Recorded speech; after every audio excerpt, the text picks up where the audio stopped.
अंतर्राष्ट्रीय कामगार महिला दिवस जो 8 मार्च को होता है, लेकिन इस बार क्योंकि होली है इसलिए दिल्ली के अंदर प्रगतिशील महिला संगठन के साथियों ने आज 5 मार्च जो कि क्लारा ज़ेटकिन का जन्मदिन भी है और क्लारा ज़ेटकिन जिसने दुनिया के अंदर हमें जानना चाहिए ये जो 8 मार्च की शुरुआत हुई है ये समाजवादी महिलाओं ने ही 1910 में मीटिंग करके द्वितीय इंटरनेशनल में ये तय किया था कि पूरी दुनिया में ये दिन 1910 से 8 मार्च के रूप में मनाया जाएगा, क्योंकि महिलाओं ने इसी दिन 1908 में एक रैली निकाल के और 1910 में ये बात रख के कि दुनिया के अंदर सभी औरतों को वोट का अधिकार होना चाहिए बिना किसी रंग और नस्ल के भेद के।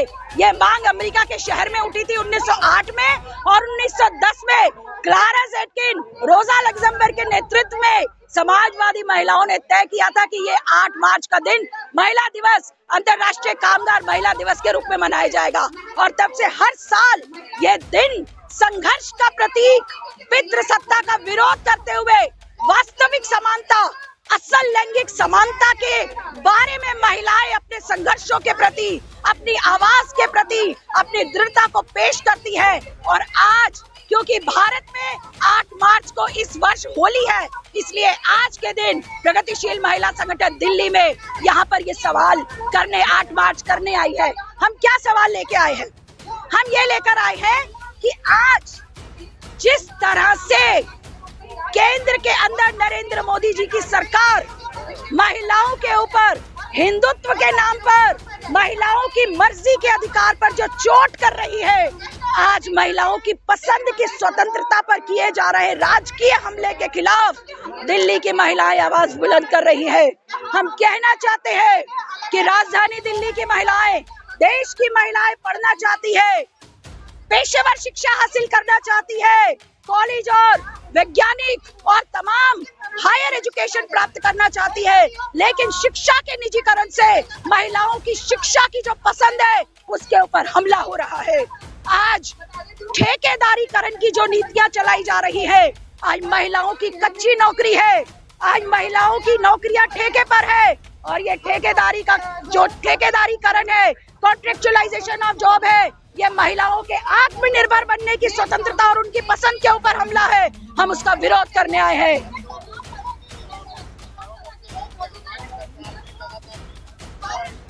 आज पार्लियामेंट में महिलाओं की जो परसेंटेज बढ़ा है, पहले कम था, आज ज्यादा है और यहाँ तक कि हमने 2 केंद्रीय मंत्री महिला बना रखी है। और बताइए क्या चाहिए? बिल्कुल, देश के राष्ट्रपति जी भी हमारी आदरणीय महिला साथी है, लेकिन फिर भी देश की जो आदिवासी महिलाएं हैं, आज उनके जो प्राकृतिक संसाधन है, उनकी जो जल जंगल जमीन है, जो औरतों को जो है हिम्मत देती है, आज उस जमीन को कॉर्पोरेटाइजेशन के हवाले यही मोदी सरकार कर रही है और उससे आदिवासी औरतों के हकों पर हमला हो रहा है। आज यही मोदी सरकार जो एक तरफ बात कर रही है कि ये बेटी बचाओ बेटी पढ़ाओ की बात करते हैं, आज इन्हीं के राज में हम देख रहे हैं। अभी थोड़े दिन पहले ही इनकी जो जांच एजेंसियां किस तरह की जांच करती है, हाथरस में जो निर्णय आया है वो इशारा करता है कि इनकी जांच एजेंसियों के और इनकी सरकार के दावे कितने खोखले हैं बेटियों को बचाने के, जब आरोपियों को बरी कर दिया जाता है। अभी तक भी हम आशा कर रहे थे योगी सरकार से और मोदी सरकार से कि वो एक बयान देंगे कि ये जो गैंग रेप और हत्या के आरोपों से आरोपियों को बरी किया गया है उसके खिलाफ सरकार इस निर्णय को चुनौती देगी, लेकिन अभी तक ऐसी कोई बात नहीं आई है। हम ये भी कहना चाहते हैं कि आप एक तरफ बात करते हैं प्रतिनिधित्व की, अरे आप ही की सरकार के अंदर लंबित है 1/3 आरक्षण का सवाल महिलाओं को संसद की सीटों में, और हमारा संगठन तो आधी सीटें मांग रहा है, लेकिन आपने तो 1/3 सीटों को भी नहीं दिया है। और ये जो आप बात कर रहे हैं, आप आज जिस तरह की नीतियां लेकर आ रहे हैं, आप अपने आप को हिंदुत्व की बात करते हैं, लेकिन आपका जो हिंदुत्व है वो उच्च जातीय पितृसत्तात्मक अहंकारवाद है। ये केवल पितृसत्ता को आज औरतों को मनुवाद के अंदर धकेला जा रहा है। जब औरतों को नौकरी नहीं मिलेगी, उनकी आत्मनिर्भरता नहीं रहेगी, जब उनको शिक्षा नहीं मिलेगी, आप उनको 4 दीवारी के अंदर धकेलोगे। 4 दीवारी का मतलब है आप उनको पुरुषों के अधीन करोगे। ये चीजें दिल्ली की महिलाओं को, भारत की महिलाओं को मंजूर नहीं है। हमने देखा आप क्या कर रहे हैं, आप बिल्किस बानो के आरोपियों को आपने उनकी अविलंब रिहाई कर दी, आपने उनको माफ कर दिया। लेकिन कितने कितने सुप्रीम कोर्ट का डाटा है 77% अंडर ट्रायल्स है इस देश की जेलों के अंदर, इस देश के अंदर, यही राजधानी के अंदर असहमति का अधिकार रखने पर, क्योंकि हम सरकार की नीतियों से सहमत नहीं है, इसलिए नौजवान लड़कियों को विशेष करके आप जेलों में सड़ा सड़ा के रखते हैं। अभी भी आपने जेलों में सड़ा के रखा हुआ है। यूएपीए जैसे आप कानून लगाते हैं, विरोध के अधिकार को आप दबाते हैं। हम कहना चाहते हैं आपका ये मनोवाद भारत की औरतों को मंजूर नहीं है, हम इसकी उल्लंघना करते हैं।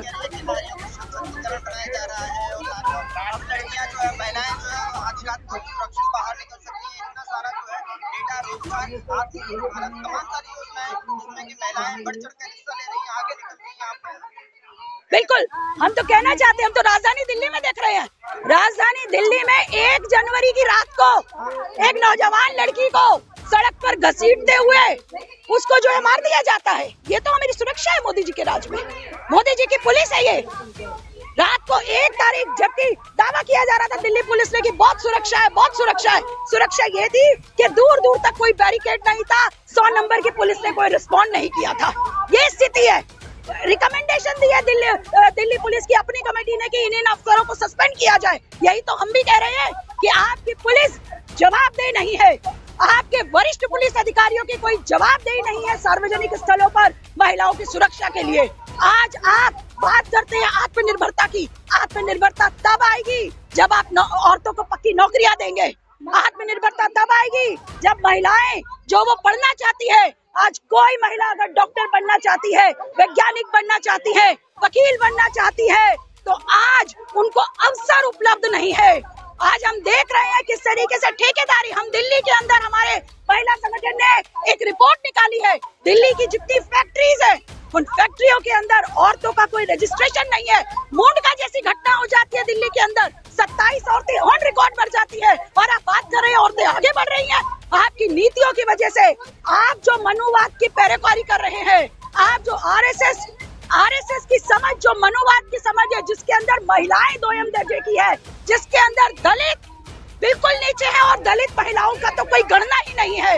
और आप जिस तरह से आज देश को मनुवाद की तरफ धकेल रहे हैं, और इसलिए धकेल रहे हैं ताकि आप कॉर्पोरेट की सेवा में नतमस्तक रह सके। आप प्राइवेटाइजेशन, कॉर्पोरेटाइजेशन जो कर रहे हैं, आप देश के अंदर अवैज्ञानिक शिक्षा पद्धति को आप प्रचलन कर रहे हैं। आपकी नई शिक्षा नीति लड़कियों को शिक्षा से दूर कर रही है। तो आपकी ये सब नीतियों के खिलाफ बिल्कुल ठीक बात है। एक तरफ पैर धो धो करके पीते हैं और एक तरफ उनकी हत्याएं करने में और उनकी हत्याओं के दोषियों को उनको बरी करवाने में, उनको समय पूर्वक रिहाई करवाने में ये कोई कसर नहीं छोड़ते हैं। हमने बिल्किस बानो में देखा, हमने देखा किस तरीके से बड़े बड़े बाबा उनको पैरोल पर रिहा किया जाता है, जबकि उनके ऊपर रेप के केसेस, वो रेप के दोषी है, वो केवल आरोपी भी नहीं है, दोषी है वो।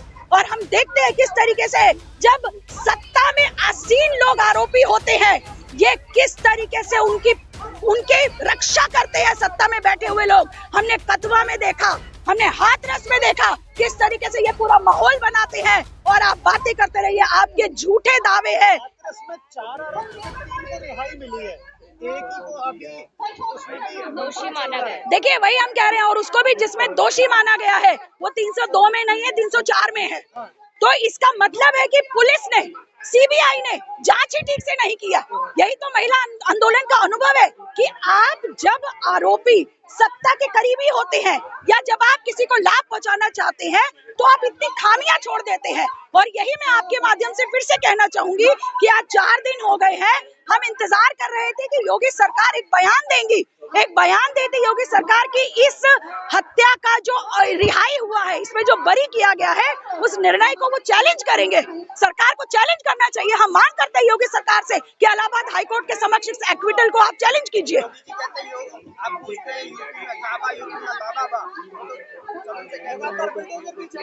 बिल्कुल यही तो सवाल है। आपका बुलडोजर चलता है, आप चलाते हैं, पहले आपने अपराधियों के नाम पे चलाना शुरू किया और उसमें कौन मारा गया? गरीब, एकदम गरीब ब्राह्मण परिवार, है ना। तो दरअसल में आप बेशक आप हिंदुत्व की बात करते रहिए, मगर आपके हिंदुत्व को गरीब महिलाओं से और हिंदुओं में भी जो गरीब है, आपको उनसे कोई लेना देना नहीं है।